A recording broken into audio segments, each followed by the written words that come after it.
ఊరికేనే ఆశీర్వాదాలు వస్తాయి అనుకుంటున్నాం. రానే రావు అవి. ఆశీర్వాదాలు ఊరికే రావు. ఖచ్చితంగా వాక్యము మనకు అర్థం అవ్వాలి.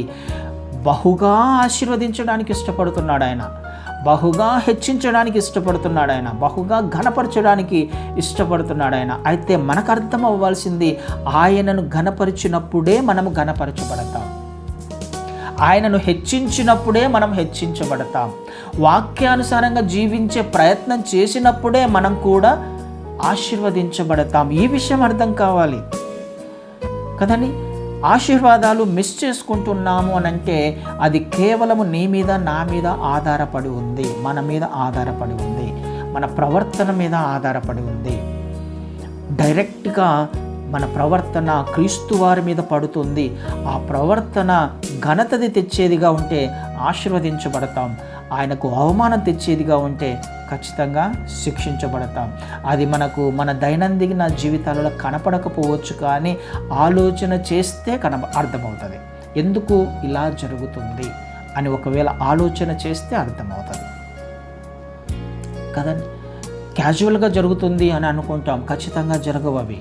క్యాజువల్గా ఏది జరగదు.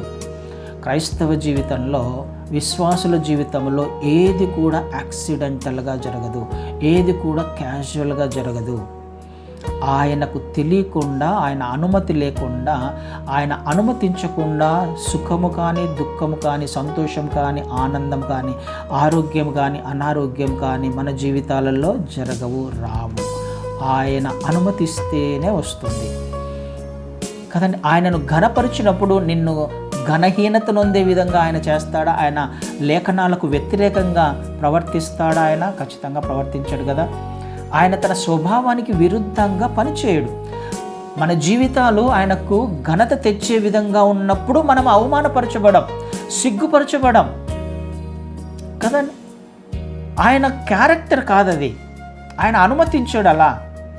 ఇది అర్థం కావాలి. నేను ఆశీర్వదించబడాలి, నేను ఘనపరచబడాలి, హెచ్చించబడాలి అని అంటే మనము చేయాల్సినది ఒక్కటే ఒకటి, ఆయనను ఘనపరచడం, ఆయనను హెచ్చించడం, వాక్యానుసారంగా జీవించే ప్రయత్నం చేయడం.